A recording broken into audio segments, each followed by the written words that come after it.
नमोस्तु गुरुदेव, नमोस्तु गुरुदेव, नमोस्तु गुरुदेव। अरहन जैन संध्या मैचिंग, और उसके बाद तैयार रहेंगे संजीव जैन, पिंकू, रचना जैन, पुरानी बस्ती कटनी। मेरे परिवार की तरफ से नमोस्तु नमोस्तु नमोस्तु। महाराज जी, मेरा प्रश्न ये है कि मेरे दो नाम हैं, स्कूल का नाम अरहन और घर का नाम रिदम। तो कुछ लोग कहते हैं कि इससे मेरे राशि में कोई फर्क पड़ेगा, तो ऐसा सच में है? देखो, सबसे पहली बात तो मेरी नज़र में नाम का कोई बड़ा महत्व नहीं है। नाम से ज़्यादा महत्व काम का होता है। एक व्यक्ति था, उसका नाम था ठन ठन पाल। वो एक दिन परेशान हुआ कि मेरा नाम अच्छा नहीं है, तो कोई अच्छा नाम रखें। तो अच्छा नाम खोजने के लिए वो निकला अपने गांव से। रास्ते में एक महिला को देखता है कि वो एक खेत में कंडा बीन रही थी। कंडा समझते हो ना? और बड़ी फटेहाल थी, उसकी साड़ी में 50 ठिगड़े लगे हुए थे। उसने पूछा, भाई तुम्हारा नाम क्या है? उसने कहा, लक्ष्मी। लक्ष्मी और कंडा बीन रही? आश्चर्य। फिर थोड़ा आगे गया तो एक आदमी था जो आधी धोती पूरे बदन में पहने हुआ था और खेत में हल को हाँक रहा था, बैल को हाँक रहा था। उससे पूछा, भैया तुम्हारा नाम क्या है? बोला, धनपाल।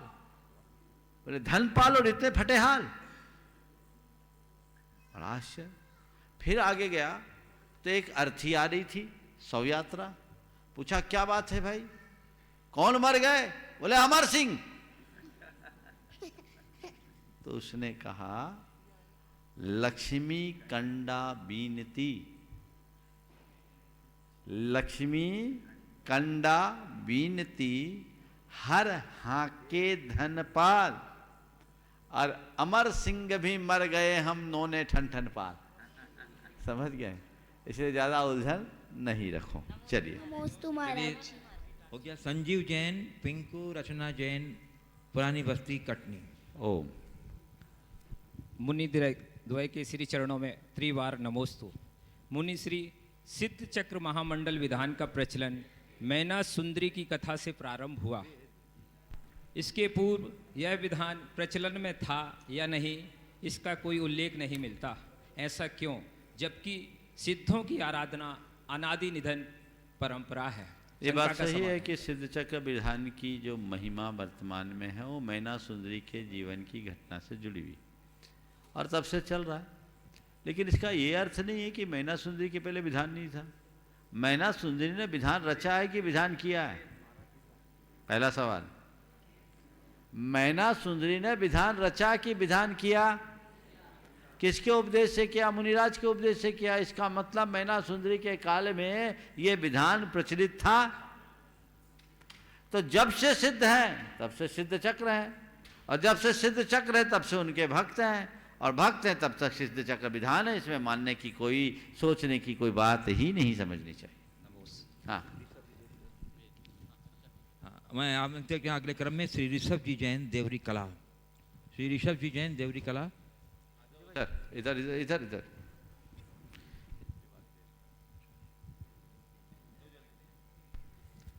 ओम। गुरुवर के चरणों में मेरा, मेरे परिवार की ओर से, मेरी बुआ विमला जी, बुआ जबलपुर वाले की ओर से कोटि कोटि नमन। गुरुवर, ये जो भावना योग है, जब से मैं आप कर रहा हूँ तब से मेरे जीवन में बहुत बड़ा परिवर्तन आया है। जब जब भी कोई ऐसे धार्मिक क्रियाएं या अपनी जीवन की क्रियाएं हैं, कभी उनमें विसंगति आती है तो हम उस भावना योग को याद करते, उसी जो आप कहते हैं कि उसको बार बार गुना अपने उसमें ध्यान करो, बार बार ध्यान करो। उस ध्यान करने से हमारे मन को बड़ी शांति मिलती है। बहुत अच्छा सवाल करो जल्दी से। दूसरी बात ये कि बीनावारा में आचार्य श्री के सानिध्य में 25 वर्ष हमने अपने समय में जो लोगों में प्रेम भाव बांटा और उनसे जो प्रेम पाया, सामाजिक स्तर पे, वात्सल धार्मिक स्तर पर, साधर्मी बंधु के स्तर पर, वह तो मुझे पूरे देश से मिला है। मगर मेरे नज़दीक में रहने वाले लोग जो हैं मुझसे उस बात को थोड़ी उलझन महसूस करते हैं, या हम उनके माध्यम से कुछ अपने आप को असहज महसूस करते हैं। ऐसा मेरा ये कौन सा उदय है, इसका देखिए ऐसा होता है, और इसे दिमाग पर हावी मत होने दो, उनको निकाल दो। ये सोचो एक वो समय था, एक ये समय था, बस ऐसा सोचकर उसे नज़रअंदाज कर। कुमार वेद जैन, और उसके बाद तैयार रहेंगी श्रीमती अल्पना जैन मिनी कटनी। महाराज श्री गृह लक्ष्मी परिवार की ओर से आपके चरणों में बारंबार नमोस्तु नमोस्तु नमोस्तु।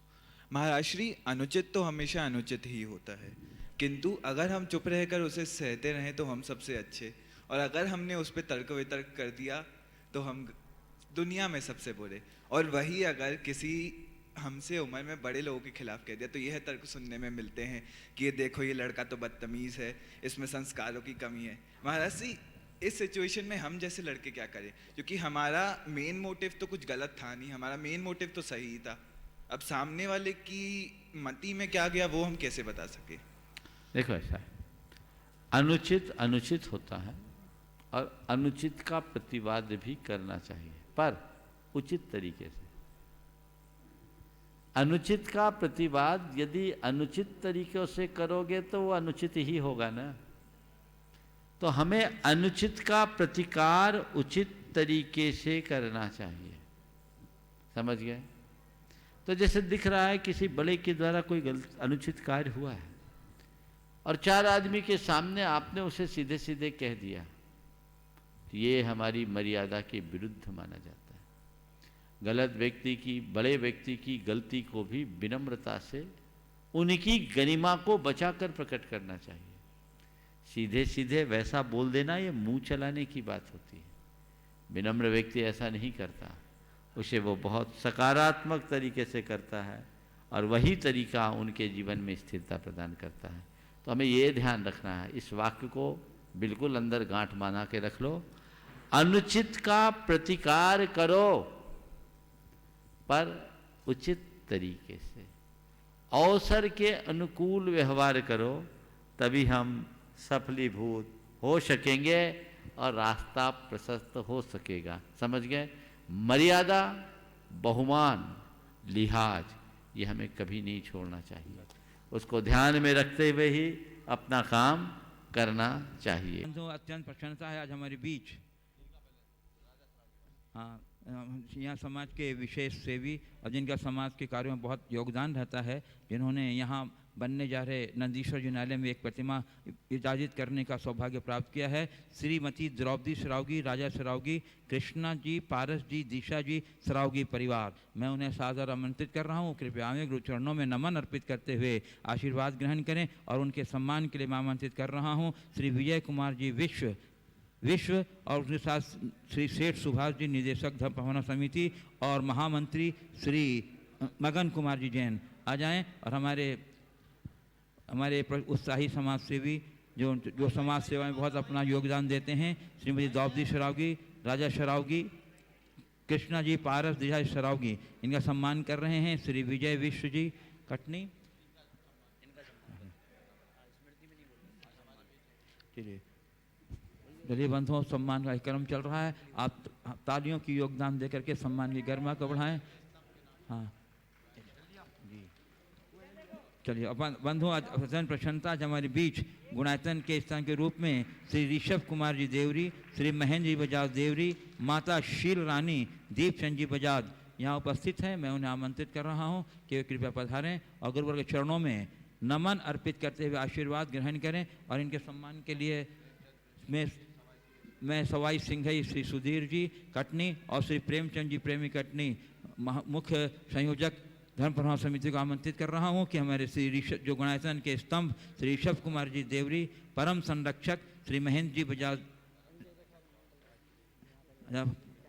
ऋषभ जी देवरी, महेंद्र जी बजाज देवरी और माता शील रानी दीप चंद जी बजाज का सम्मान के लिए मैं संरक्षक सवाई सिंघई श्री सुधीर जी को और धर्म प्रभावना समिति कटनी के मुख्य संयोजक श्री प्रेमचंद जी प्रेमी कटनी को आमंत्रित कर रहा हूँ कि श्री ऋषभ कुमार जी, महेंद्र जी बजाज और शील रानी का स्मृति चित्र तस्वीर देकर के सम्मान करें। आप तालियों की अवदान देकर के सम्मान करें। नहीं, उनको बुलाते हैं मंडल वालों। बंधुओं, आज का सत्र जो है विशेष रूप से मंडल वालों के लिए है और मैं आज प्रारंभ कर रहा हूँ पीछे की जो मंडल के क्रम हैं वहाँ से। सर्वप्रथम मैं आमंत्रित कर रहा हूँ शैलेंद्र जैन, शालू जैन, वेद, अदिति, ईशिका, अनिल कटारे, मनोज जी जैन, अनूप सिंह, सुधीर जैन, राजेश जैन, संजीव जैन। आइए कृपया स्वीकृता वहीं से जल्दी जाओ, पहुंचो। और इसके बाद दूसरे क्रम में तैयार रहेंगे श्री संजीव जी जैन, पिंकू, सुनील जी, सोनू जी। बोलो। गुरुदेव के चरणों में बारंबार नमोस्तु नमोस्तु नमोस्तु। गुरुदेव, मेरा प्रश्न यह है कि जब परिस्थितियां समझ के परे हो और जीवन में जो कुछ घटित हो रहा है तो उसे हम कैसे स्वीकार करें ताकि हम भी समझदार व्यक्तियों की श्रेणी में गिने जा सके। परिस्थितियां समझ के परे हों और जो कुछ घटित हो रहा है उसे हम कैसे स्वीकार करें ताकि समझदार व्यक्ति की श्रेणी में अपना स्थान बना सकें। देखिए, अपनी मनस्थिति को परिस्थितियों के अनुरूप ढालने की कोशिश करें। सबसे पहली बात तो ये सोचें कि हम परिस्थितियां हमारे हाथ में नहीं हैं, हम परिस्थितियों को अनुरूप अपने मन को ढाल सकते हैं। जो जैसा उसे सहज रूप से स्वीकार करें। ऐसी घड़ी में अपनी सोच में सकारात्मकता लाएं, आशावादी दृष्टि रखें, कर्म सिद्धांत पर अपना विश्वास रखें और ये सोचें जो कुछ भी है वो थोड़े समय के लिए है, सब चीज़ें ठीक हो जाएगी। चलिए, एक मंडल में एक ही प्रश्न हैंगे। दूसरे क्रम में श्री संजीव जी, पिंकू जी, सुनील, सोनू। हाँ। और उसके बाद तैयार रहेंगे श्री प्रेमचंद जी जैन, शहडोल। बोलो। महाराज जी नमोस्तु। महाराज जी, मेरा क्वेश्चन है कि मैंने जिनगुण संपत्ति के व्रत किए थे लेकिन माइग्रेन की प्रॉब्लम के कारण मैं व्रत नहीं कर पा रही हूँ। कुछ व्रत मेरे पूरे हो गए, आधे से ज़्यादा हो गए महाराज जी, लेकिन जब भी मैं व्रत करती तो मुझे माइग्रेन का दर्द उठ जाता, तो कहीं उल्टी हो जाती है, क्या पूरा दिन डली रहती हूँ। उसके लिए क्या करूँ महाराज जी? भावना भाव कि मैं व्रत कर सकूं, मैं व्रत कर सकूं, माइग्रेन भी ठीक हो जाएगा और व्रत भी हो जाएंगे। महाराज जी, ये अष्टांग का पर्व के जो व्रत हैं इसको क्या 1 साल में कर सकते हैं? अपनी शक्ति अनुसार। चलिए, तीसरे क्रम में श्री प्रेमचंद जी जैन, शहडोल। और उसके बाद एक मंडल में एक ही प्रश्न। उसके बाद तैयार रहेंगे श्री अजय जैन, हीरागंज, कटनी। चलिए, फिर समय रहने पर। हाँ, बोलिए। नमोस्तु महाराज जी, नमोस्तु महाराज जी। महाराज जी, अष्टांग का व्रत का उद्यापन नंदीश्वर विधान से करना चाहिए कि सिद्ध चक्र विधान से करना चाहिए? देखिए, नंदीश्वर व्रत आपने लिया है तो नंदीश्वर विधान या नंदीश्वर पूजन करें, पर कोई भी बड़ा हम आयोजन करते हैं, पूजन पाठ करते हैं, तो उससे व्रतों का उद्यापन हो सकता है। नहीं महाराज जी, तो मतलब सही क्या है इसका? दोनों में जो मिल जाए। नमोस्तु महाराज जी, नमोस्तु। चलिए, अगला। अजय जैन, हीरागंज, कटनी। उसके बाद तैयार रहेंगी श्री शांति कुमार जी जैन, कटनी। नमोस्तु महाराज जी, नमोस्तु नमोस्तु। महाराज जी, कर्म और पुरुषार्थ ही सब कुछ है, तो धर्म का क्या महत्व है? धर्म भी एक पुरुषार्थ है, समझ गए? तो धर्म से हमारा भाग्य बदलता है। चलिए आगे। 5वें नंबर पर शांति कुमार जी जैन, कटनी। उसके बाद तैयार रहेंगे सवाई सिंघई प्रसन्न कुमार जी, सुधीर, और सवाई सिंघई सुधीर कुमार जी। तो आगे जल्दी दो।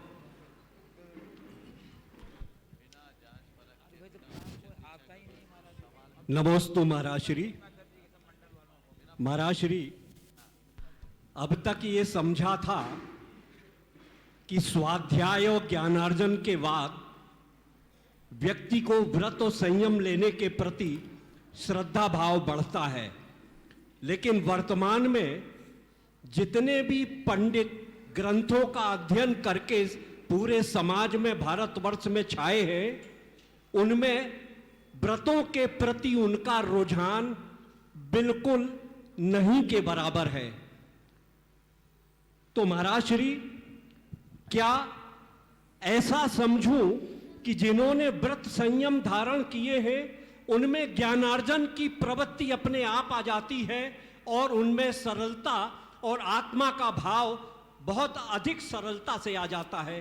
कृपया मेरी शंका का समाधान देखिए, आपने करें। काफ़ी कुछ सही समझा है। ये बात सही है कि ज़्यादा ज्ञानी होने के बाद लोगों का रुझान व्रत संयम की ओर प्रायः कम रहता है। हमें व्रत संयम के प्रति रुझान रखना चाहिए। एक अनुभव ये दिखता है कि जिन्होंने व्रतियों से ज्ञान पाया है उनके जीवन में ज्ञान के साथ आचरण दोनों घटा है, और जिन्होंने केवल सीधे ज्ञान पाया है उनको उनका बौद्धिक स्तर उच्च हो जाने के कारण वैराग्य का भाव उमड़ नहीं पाया। वैराग्य एक भावना है, लेकिन जहाँ बुद्धि का प्राबल्य होता है वहाँ भावना क्षीण हो जाती है। तो अधिकतर जो विद्वान हैं वे अव्रती बने रहें, उसके पीछे का एक कारण ये है। और जो व्रती होते हैं उनके पास भले ज्ञान अल्प हो, लेकिन उनके अंदर का वैराग्य बहुत प्रगाढ़ होता है। उनके सामने हर पल उनके जीवन का लक्ष्य खड़ा होता है और उसी लक्ष्य से प्रेरित होकर के वे आगे बढ़ते हैं। तो हमें हमेशा आगे बढ़ना चाहिए। और आप सबसे भी मैं कहूँगा कि ज्ञान पाओ, ज्ञान की भावना भी रखो, लेकिन हमेशा व्रत चारित्र को प्रमुखता देकर चलो। व्रती के सानिध्य में ज्ञानार्जन करो। नमस्ते। चलिए, अगले क्रम में श्री संतोष कुमार जी मालगुजार कटनी, अध्यक्ष दिगंबर जैन पंचायत कटनी, और उसके बाद तैयार रहेंगे श्री विजय कुमार जी विश्व परिवार कटनी। बोलो। महाराज जी नमोस्तु नमोस्तु नमोस्तु। महाराज जी, मेरा सवाल बड़ा अटपटा सा है। ये अपन भगवान का अभिषेक करते हैं तो इसके जो जल आता है उसको अपन गंधोदक कहते हैं। गंधोदक का मतलब क्या है ये नहीं समझ में आया मेरे महाराज, इसलिए मेरे को गंधोदक का मतलब समझाइए। और दूसरे लोग तो कहते हैं कि इसका चरणामृत, अदर कास्ट में हाँ, वो चरणामृत है, अपन गंधोदक बोलते हैं। तो बहुत अच्छा सवाल है। बहुत सारे लोगों को नहीं मालूम होगा। प्रायः लोग गंधोदक कहते हैं। वो दो नहीं है, धो है। गंधोदक, गंध से युक्त उदक का नाम है गंधोदक। तीर्थंकरों की शरीर में सुगंध होता, ये उनकी एक जन्मजात अतिशय में आता है। सुगंधित तन बोलते हैं ना, तो तीर्थंकरों के शरीर में सुगंधित है, सुगंधी है। तो उनके शरीर से स्पष्ट जल सुगंधित होगा कि नहीं होगा? तो जो जल भगवान के मस्तक पर पड़ा है वो सुगंधित जल है, जिसे हम सुगंधित जल को छोटा रूप बनाकर गंधोदक बोल देते हैं। समझ गए? तो गंधोदक यानी गंदा उदक नहीं, गंध युक्त उदक। कौन सा गंधोदक? जो तीर्थंकरों के अभिषेक के जल से पवित्र गंधोदक है, उसे हम गंधोदक कहते हैं। अगले क्रम में मैं आमंत्रित कर रहा हूँ श्री विजय कुमार जी विश्व कटनी, जिन्होंने अपने हौसले से, पूज्यदेव के आशीर्वाद से कोरोना को पराजित करके यहाँ विधान में अपना सक्रिय योगदान दे रहे हैं। श्री विजय कुमार जी विश्व। सब परिवार खड़े हो जाएं अपने स्थान। गुणायतन ट्रस्टी और कटनी के गौरव जी में कहूँ तो कोई इसमें अतिशोक्ति नहीं होगी। बहुत ही हौसला दिखाया इन्होंने अभी कोरोना से लड़ने के लिए। पूज्य गुरुदेव नमोस्तु नमोस्तु नमोस्तु। गुरुदेव, ऐसा कौन सा तीव्र पाप कर्म का उदय आया जिसने मैं 40 साल का हमारा पूरा चारित्र 4 दिन में समाप्त कर दिया? अब उस चारित्र को कैसे हम वापस लाएं और अपने को स्थिर करें? कृपया मार्गदर्शन देने का कष्ट करें।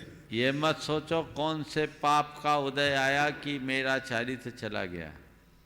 ये सोचो कि कैसा पुण्य का योग है कि आज मैं खड़ा हूं। चारित्र तो फिर आ जाएगा। ये मन में रखो कि मैं अपना अंत समय निर्ग्रंथ बनकर समाधि पूर्वक पूरा करूंगा, मुनि बन करके करूंगा। यही सर, भावना रखो, आएगा समय, गुरु सन्निधि में होगा। ये जो हो गया उसे भूल जाओ, ये कर्म का झोंका था। चारित्र में यदि थोड़ी बहुत शिथिलता आ जाए तब तक परवाह नहीं, जब तक हमारा श्रद्धान अविचल है। हमारे यहाँ कहा गया दंसन भट्ठा भट्ठा, दर्शन से जो भ्रष्ट है वही भ्रष्ट कहलाता है। सिद्झंति चरी भट्ठा दंसन भट्ठा न सिद्झंति, जो चरित्र से भ्रष्ट हैं वो मुक्त हो जाते हैं, लेकिन जो श्रद्धान से भ्रष्ट हो जाते हैं वो कभी मुक्त नहीं होते। आपके कर्म का उदय था, और ये तो उदय क्या, मैंने जैसे पहले भी कहा, ये कर्म नहीं नो कर्म का खेल है, कब किसको लपेट ले पता नहीं। लेकिन मैं सब लोगों से कहना चाहूँगा, अपने आप को सुरक्षात्मक तरीके से रखो, और यदि किसी कारण से चपेट में आ भी जाओ तो अपने हौसले को मजबूत रखो। ये सोचो ये बीमारी तन को है, मेरी आत्मा को नहीं। मेरी आत्मा को तो कोई बीमारी छू भी नहीं सकती। भेद विज्ञान का सच्चा अनुभव तो ऐसे ही मौके पर होता है, और उस अनुभव का रस लो, आगे रास्ता प्रशस्त होगा, जीवन अपने आप ठीक हो जाएगा। नमोस्तु भगवान। अब मैं मुख्य मंडल की ओर चल रहा हूँ, और पैसम मंडल संख्या 8 से श्री सुरेंद्र कुमार जी, सुधा जी एवं समस्त मोदी परिवार कटनी। मंडल संख्या 8, मंडल संख्या 8 से खड़े हो जाएं जो भी हैं, और उसके बाद मंडल संख्या 7 वाले तैयार रहेंगे। श्रीमती कमलाबाई, प्रमोद, सुमन, प्रदीप, संध्या, महावीर मेडिकल सागर गुणाइटन ट्रस्टी। नमोस्तु महाराज श्री। बोलो। महाराज श्री, उमा स्वामी महाराज ने तत्वार सूत्र में एक सूत्र दिया है, निशल्यो व्रति। तो क्या सम्यक दृष्टि निशल्य नहीं होता? देखिए बात सही है, सम्यक दृष्टि के अंदर क्वचित कदाचित शल्य हो सकता है। माया मिथ्या निधान 3 प्रकार के शल्य हैं। मिथ्या शल्य तो सम्यक दृष्टि में नहीं हो सकता, पर माया और निदान शल्य क्वचित कदाचित सम्यक दृष्टि में संभव हो सकता है। नमोस्तु महाराज। मंडल संख्या 7। मुनि श्री नमोस्तु। हम लोग जो विधान कर रहे हैं, सिद्ध चक्र विधान कर रहे हैं, तो उसमें एक मंत्र को 9 बार बोला जाता है क्या? एक बार बोला जाता है क्या? बोल सकते हैं क्या? एक बार बोलोगे तो एक ही बार कर्म कटेगा, 9 बार बोलोगे तो सब कटेगा। एक को काटना है कि 8 को? बोलो। समझ गए ना? सस्ते में मत निपटो, पूरे उत्साह से करो। चलो। नमस्ते गुरुदेव। संख्या 6 श्री राजेंद्र कुमार जी, गन्नौर, शिरोमणि साक्षात गुणायतन ट्रस्टी। अभी पहले वो होंगे। हाँ बोलिए। गुरुदेव नमोस्तु। पारिवारिक जीवन में घर के सदस्यों के बीच प्रेम, लगाव, समर्पण और त्याग के संबंध प्रशंसा पाते हैं, जबकि धर्म के अनुसार मोह और राग के संबंध संसार परिभ्रमण के कारण कहे जाते हैं। तो महाराज जी, मेरा प्रश्न है कि व्यवहार व धर्म के बीच किस प्रकार का सामंजस्य बिठाकर जीवन जिए जिससे दोनों क्षेत्र में संबंध प्रशंसनीय बने रहें। और दूसरा प्रश्न यह है कि राग के संबंध से परभव में किस प्रकार की बाधा आती है। महाराज जी कृपया शंका का समाधान करें। देखिए, आपने जो बात कही, धर्म और व्यवहार में सामंजस्य कैसे बिठाएं, एक बात हमें अच्छे तरीके से समझ लेनी चाहिए कि हमारा धर्म हमारे व्यवहार को कहीं नीरस नहीं बनाता। आपने एक शब्द सुना होगा, साधर्मी वात्सल्य, है ना?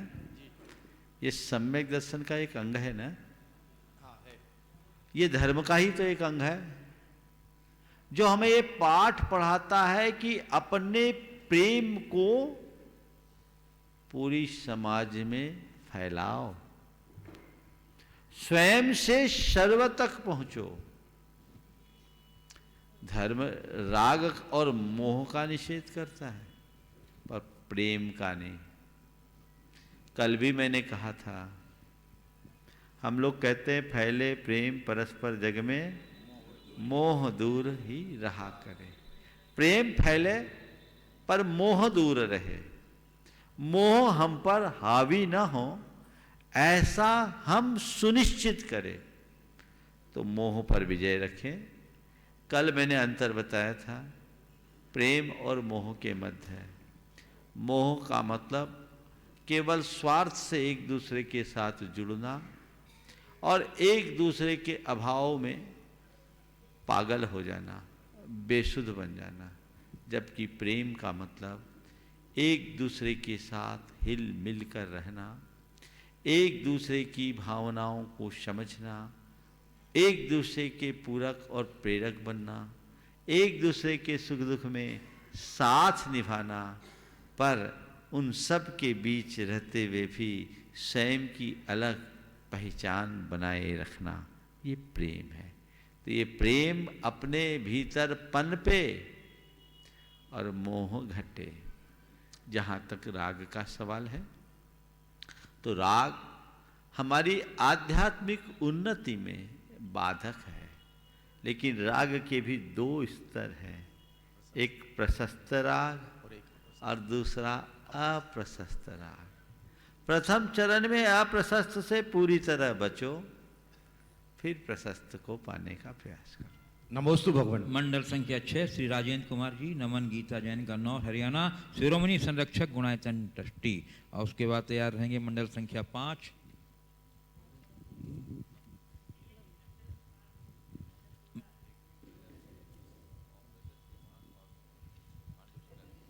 बंधुओं। ये महाराज जी के चरणों में मेरा त्रिबार नमोस्तु नमोस्तु नमोस्तु। महाराज जी, मेरी शंका यह है कि प्रलय आने पर सब क्षेत्र नीचे गहरे गड्ढे में चले जाते हैं, तो नीचे से नंदाव्रत ऊपर आ जाता है, तो ये नंदाव्रत क्या है?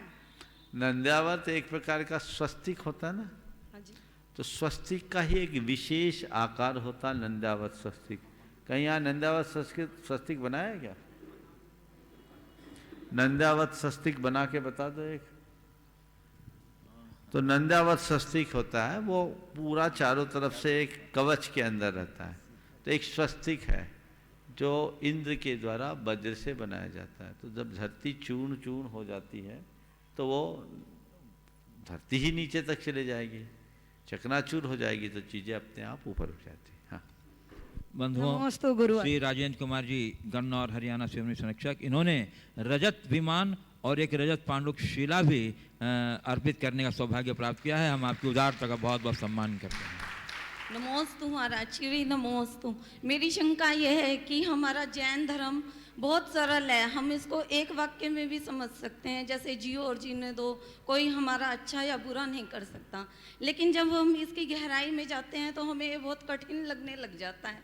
ऐसा क्या करें कि हम इसकी गहराई में उतरें लेकिन हमें कठिन ना लगे? देखिए, गहराई में उतरने में कठिन नहीं, सरल लगना चाहिए। गहराई में कठिनाई किसे होती है?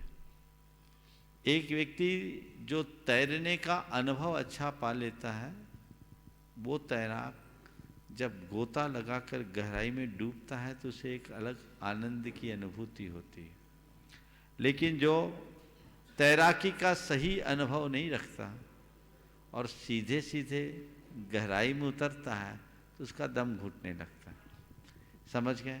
तो गहराई में उतरिए, पर पहले चीज़ों को अच्छे से समझ लीजिए। जब आप चीज़ों को अच्छे से समझकर गहराई में उतरिएगा तो निश्चित उसका असर होगा। बल्कि जितनी जितनी गहराई में आप जाएंगे, आपके आनंद की वृद्धि उतनी अधिक होगी। समझ गए? तो मूलभूत बातों को हम समझें, दार्शनिक अवधारणाओं को समझें, तब ये बातें अपने आप सुस्पष्ट हो जाएगी। मंडल संख्या 5 श्रीमान जय कुमार जी, मनोरमा जी, परिवार कटनी। और उसके बाद तैयार रहेंगे मंडल संख्या 4 संयोजक धर्म प्रमाण समिति गुणाटन ट्रस्टी श्री प्रेमचंद जी, प्रेमी, परिवार कटनी सतना। मुनिश्री को परिवार की तरफ से कोटिसा नमा। मुनिश्री मिथ्या दृष्टि जीव समूह शरण के अंदर नहीं जाते, तो लोग कहते हैं कि अनंतों बार दिव्य ध्वनि सुनी, तो यह कैसे संभव है? देखिए, समूह शरण में 1 योजन तक दिव्य ध्वनि फैलती है ना। ध्वनि योजन में कम प्रजायते श्रोत हृदय हारी गंभीरा। 1 योजन यानी 4 कोस। तो दिव्य ध्वनि तो बाहर भी सुन सकते हैं हम, जैसे ये कार्यक्रम हो रहा है, आवाज़ तो बाहर तक जा रही है। समो शरण में नहीं जाता, इसका मतलब ये नहीं कि समो शरण में प्रवेश न हो। समो शरण में भव्य कूट तक जा सकता है, भवन भूमि तक। 7वीं भवन भूमि में भव्य कूट है। उस भव्य कूट में जो अब मिथ्या दृष्टि और अभव्य है, उनकी आंखें चौंधिया जाती और वो उससे आगे नहीं जा पाते, भव्य जीव चला जाता है। महाराज श्री के चरणों में त्रिबार नमोस्तु नमोस्तु नमोस्तु। महाराज श्री, दर्शन करते समय प्रत्येक व्यक्ति भगवान के समक्ष कुछ मांगता है, क्या भगवान से कुछ मांगना चाहिए? मैं पूछता हूँ, पेड़ के नीचे जाके छाया मांगना चाहिए क्या? महाराज हर कोई मांगता है पर क्या बोल रहे हैं? जो बच्चा व्यक्ति पेड़ के नीचे जाके छाया मांगेगा उसको हम क्या कहेंगे? महाराज पाप लगता है, किसी पुण्य लगता है? पाप पुण्य नहीं, इसको समझो बात को, मांगना नहीं चाहिए। चलिए, मंडल संख्या 4 धर्म प्रभावना समिति के मुख्य संयोजक गुणायतन ट्रस्टी प्रेमचंद जी प्रेमी परिवार कटनी, और इसके बाद तैयार रहेंगे मंडल संख्या 3 श्रीमान सिंघई राजकुमार जी, जिन्हें हम लोग स्नेह से गुल्ली भैया के नाम से जानते हैं, सतना गुणायतन ट्रस्टी। मुनिद्वय के चरणों में त्रिबार नमोस्तु। गुरुदेव, प्राप्त संयोगों को जीवन में उपयोगी बनाते हुए उसको सौभाग्य में कैसे परिवर्तित कर सकते हैं? संयोगों को उपयोगी बना लेना ही सौभाग्य है। संयोगों को पाना भाग्य है और उनका उपयोग कर लेना सौभाग्य है। पर वो कौन कर सकता है? जो संयोगों की दुर्लभता को समझता है। हमें जो संयोग मिले हैं, हम उसका एहसास प्रायः कम कर पाते हैं। हमारे यहाँ इसीलिए बोधि दुर्लभ भावना को बल दिया जाता है कि ये जो तुम्हें प्राप्त हुआ है वो कितनी कठिनाई और दुर्लभता से प्राप्त हुआ है, इसको ध्यान में रखो। तो बोधि दुर्लभ भावना का चिंतन करने से हमें अपने संयोगों की दुर्लभता का एहसास होता है, और जैसे ही संयोगों की दुर्लभता का एहसास होता है, हम उसका सही उपयोग करने का प्रयास प्रारंभ कर देते हैं। नमोस्तु। मंडल संख्या 3 श्रीमान संघई राजकुमार जी गुल्ली भैया गुणायतन ट्रस्टी परिवार सतना, और उसके बाद तैयार रहेंगे मुक्त, हाँ उसके बाद ध्वजारोहण करता हमारे। अच्छा, एक प्रेमी रमेश और पूछेगा, रुको, हाँ जल्दी से पूछो। मुनिद्वय के चरणों में नमोस्तु। मेरा श्री, एक प्रश्न आपके पास बार बार आया भी होगा और आपने उत्तर भी दिया होगा कि विपरीत परिस्थितियों को अपने अनुकूल कैसे बनाएं या उस परिस्थिति में क्या करना चाहिए। मेरा प्रश्न ये है कि सरल जीवन जीते हुए भी विपरीत परिस्थितियां निर्मित क्यों हो जाती हैं, कृपया बताएं। देखिए, मैं तो यही मानता हूँ कि घिसा तो चंदन को जाता है, नीम को और बबूल को कौन घिसता है? कसौटी पर सोने को कसा जाता है, पीतल को थोड़ी कसा जाता है। परीक्षाएं सतियों की होती, वेश्याओं की थोड़ी। उपसर्ग साधुओं पर आता है, डाकुओं पर थोड़ी। तो सरल जीवन जीने पर विपरीत परिस्थितियां आना स्वाभाविक है, तो होगा। धुआं तो दिए से ही निकलता है। दीप जलाओगे तो धुआं तो उड़ेगा, लेकिन उसको देखकर हम दिए के प्रकाश का सत्कार करना नहीं भूलेंगे। तो हमें हर पल सरल होना चाहिए, और सरल इस जीवन जीते समय में भी यदि कुछ विपरीतता आए तो उसे सरलता और सहजता से स्वीकार लेना चाहिए। नमोस्तु। मंडल संख्या 3 श्रीमान सिंघई राजकुमार जी गुल्ली भैया गुणायतन ट्रस्टी परिवार सतना, तैयार रहेंगे ध्वजारोहण सौभाग्यकर्ता श्री सेठ सुभाष जी चंद्रप्रभा जी कटनी। हाँ बोलो। परम श्रद्धेय गुरुवर नमोस्तु नमोस्तु नमोस्तु नमोस्तु।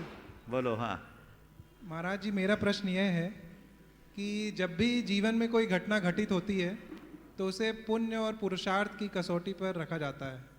जब कभी पुण्य कम हो और पुरुषार्थ हो तो उसे कहा जाता है कि भाग्य आपका कमज़ोर था, और लेकिन जब पुण्य हो और पुरुषार्थ कम हो तो उसे क्या कहेंगे, और हम कैसे जानेंगे कि क्या कम है क्या ज़्यादा है? देखिए ओम, एक बात सदैव हम सबको ध्यान रखना चाहिए, जीवन में घटने वाले हर प्रसंग को कोरे पुण्य पाप से मत जोड़िए। हमारे जीवन में बहुत सारे ऐसे भी संयोग होते हैं जो मात्र संयोग से होते हैं, उनका वैयक्तिक पुण्य पाप से कोई लेना देना नहीं होता। जैसे ये वर्तमान में कोविड का अटैक, ये संक्रमण है, ये हमारे आपके पाप से नहीं है, ये प्रकृति का एक अभिशाप है, जो प्रकृति के साथ की गई छेड़खानी का दुष्परिणाम। हाँ, अब ये पुण्य पाप के अनुरूप हमें प्रभावित कर सकते। जो सावधानी से जी रहा है, संभल कर जी रहा है, अपनी सुरक्षा रख करके जी रहा है, उसका कोविड कुछ भी नहीं बिगाड़ेगा। लेकिन जो सारे प्रावधानों को छोड़कर खुलेआम घूमेगा, बिना मास्क के, बिना डिस्टेंसिंग के, तो उसकी फिर ये पकड़ करके घेरेगा। अब रहा सवाल, जब तक कोविड का संक्रमण आपसे नहीं हुआ, तब तक पुण्य पाप का कोई संबंध नहीं। संक्रमण होने के बाद मेडिकल की भाषा में आपकी इम्यूनिटी स्ट्रांग हो तो आपको ज्यादा फर्क नहीं पड़ेगा, और जिनकी इम्यूनिटी कमजोर हो, वीक हो, उसको प्रभाव पड़ेगा। कर्मशास्त्रीय भाषा में हम यहां कहेंगे तुम्हारा पुण्य प्रबल होगा तो हल्के में निपट जाओगे, और पापोदय उभर आया तो मुश्किल भी खड़ी हो जाएगी, और कईयों की आयु पूरी हो जाए तो पूरे ही से निपट जाते हैं। यहां पुण्य पाप है, तो ये सोचना मेरा पापोदय होगा तभी मुझे संक्रमण होगा, मत करना ऐसा। तुम सुरक्षा के प्रावधानों को तोड़ोगे तो पुण्योदय होने पर भी संक्रमित हो जाओगे। मैंने कई बार बोला, ये कर्म नहीं, ये नो कर्म है। नो कर्म वो है जो कर्म को उभार दे, उसमें निमित्त बन जाए। तो ऐसा वातावरण बना, चारों तरफ अगर विषाक्तता है, प्रदूषित वायु है, वहां आप जाओगे तो आपको घुटन होगी कि नहीं होगी? अरे मेरा पापोदय से घुटन हो रहा, गए क्यों? समझ गए?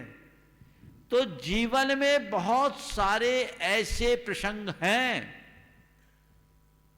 जो संयोग से होते हैं। हमारा जीवन केवल कर्म से संचालित नहीं होता। दार्शनिक दृष्टि से यदि इसकी विवेचना करे तो इसमें बहुत सारी चीजें हैं। हमारे यहाँ दैववाद है, पुरुषार्थवाद है, कालवाद है, भवितव्यता है। ये सब जब मिलते हैं तब काम होता है। समझ गए? तो केवल कर्म कर्म कर्म कर्म करने वाले लोग सही तत्व को नहीं जानते। आचार्य कुंद कुंद कहते हैं कि यदि तेरी ये मान्यता है कि तेरे जीवन में सब कुछ कर्म ही करता है, तो तेरे तुझ में और जगत कर्ता ईश्वर पर विश्वास रखने वालों में कोई अंतर नहीं है। वे कहते हैं लोगस कुणदिकम्मम जन्नानम खलु कम्मोति। तुमने केवल नाम ही बदला, उनने ईश्वर का नाम दिया, तुमने कर्म नाम बदल दिया, उससे क्या होगा? अकेला कर्म कुछ नहीं कर सकता।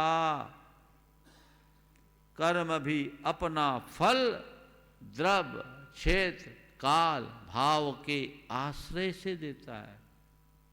समझ गए?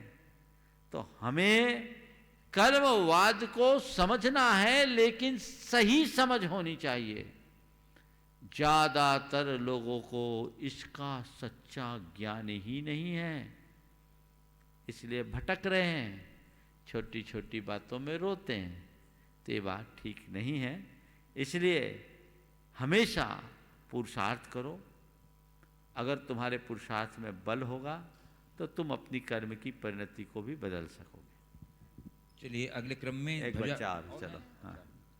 नमोस्तु महाराज जी, नमोस्तु महाराज जी। मेरा प्रश्न ये है कि जब निकलंक मर गए थे और अकलंक मुनि बन गए थे तो निकलंक कौन सी गति में गए थे?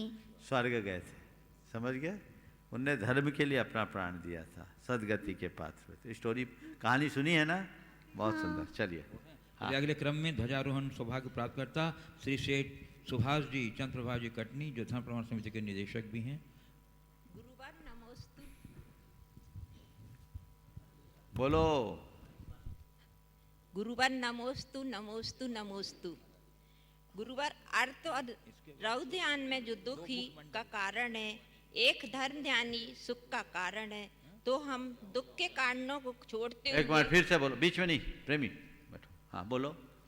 गुरुवार नमोस्तु नमोस्तु नमोस्तु। अर्थ ध्यान और रव ध्यान जो दुख के ही कारण है, एक ही धर्म ध्यान ही सुख का कारण है, तो हम दुख के कारणों को छोड़ते हुए कैसे धर्म ध्यान की ओर अग्रसर हों।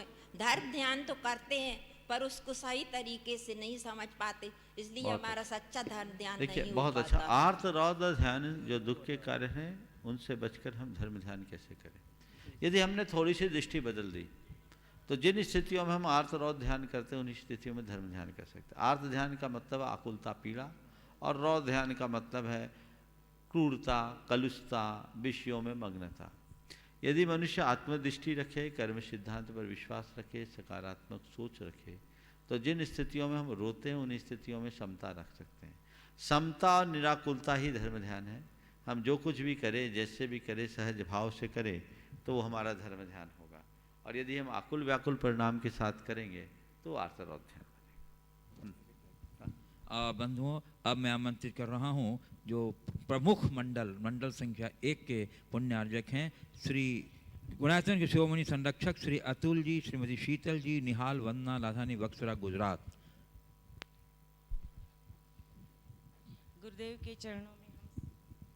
गुरुदेव के चरणों में हम सबका भावपूर्वक नमोस्तु नमोस्तु नमोस्तु गुरुदेव। गुरुदेव, मेरा प्रश्न सिद्ध चक्र महामंडल विधान से है। हम सब औरतों में ये द्विधा है कि सुपारी हम मंडल पर चढ़ा सकते हैं या नहीं, और 8 अर्घ जो 8 कोने के हैं उसकी भी सुपारी हम औरतें मंडल पर चढ़ा सकते हैं या नहीं? कृपा कर समाधान करें। यहाँ जो मंडल है, इस मंडल में भगवान नहीं है। कई जगह मांडते हैं, वहाँ भगवान विराजमान करते हैं, यहाँ तो भगवान पृथक हैं। इसलिए इस मंडल में ये अर्घ अर्पण है, और जो 8 कोष्टक में चढ़ाते हो साइड में चढ़ाते हैं, और हम सुपारी तो ऐसे भी मंडल में नहीं चढ़ाते, अर्घ चढ़ाते हैं। इसको चढ़ाने में कोई दोष नहीं है, हमारे संघ में सब चढ़ाते हैं। हाँ, जहाँ भगवान विराजमान कर लेते हैं मंडल में, जिसकी आवश्यकता नहीं है, न इसका कोई विधान है, वहाँ नहीं चढ़ा। और अब मैं परम पूज्य मुनिवर श्री अरहर सागर जी महाराज के चरण कमलों में प्रार्थना निवेदन करता हूँ कि हे गुरुदेव, अपने उपयोगी प्रश्न से हम सबको लाभान्वित करें।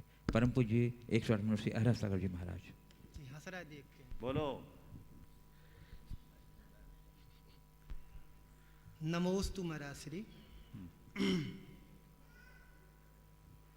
कर रहे हैं नौकरी, कहते हैं ऑफिसर। कहलाते हैं ऑफिसर। ठीक है। तो महाराज श्री, एक जमाना था जब नौकरी को, सेवा को अधम मानते थे, निकृष्ट मानते थे, जबकि आज 21वीं सदी में हम सब प्रवेश कर चुके हैं। तो आज नौकरी को अच्छा क्यों मानते हैं, सेवा को अच्छा क्यों मानते हैं? तो महाराज श्री, इन दोनों में ऐसा क्यों कि उस समय अधम मानते थे, आज अच्छा माने? जिस किसी से भी बात करो, जॉब जॉब जॉब, खेती किसानी कोई नहीं करना चाहता है। लड़की से कहो जॉब वाला लड़का चाहिए, और लड़के से कहो तो लड़की जॉब वाली चाहिए। तो महाराज श्री, उस समय खराब, इस समय अच्छा, ऐसा क्यों? शंका का समाधान करें। बहुत अच्छा सवाल है। ये समय के अनुरूप होने वाला परिवर्तन है। ये बात सही है कि हमारी संस्कृति में हमें नौकरी करने का पाठ नहीं, नौकरी देने लायक बनने की सीख दी गई। इसकी जड़ अंग्रेजों ने खराब की। पहले जो हमारी शिक्षा होती थी, गुरुकुल प्रणाली से होती थी। और गुरुकुल प्रणाली में हमें किताबें नहीं रटाई जाती थी, हमें कला और गुणों में निष्णात किया जाता था।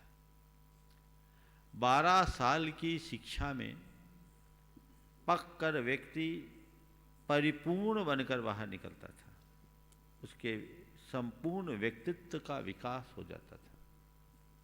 उसके अंदर इतने कला और गुण थे कि उसे किसी के ऊपर निर्भर रहने की जरूरत ही नहीं, अपने जीविकोपार्जन के लिए जो भी आवश्यक है वो सब कर लेता था।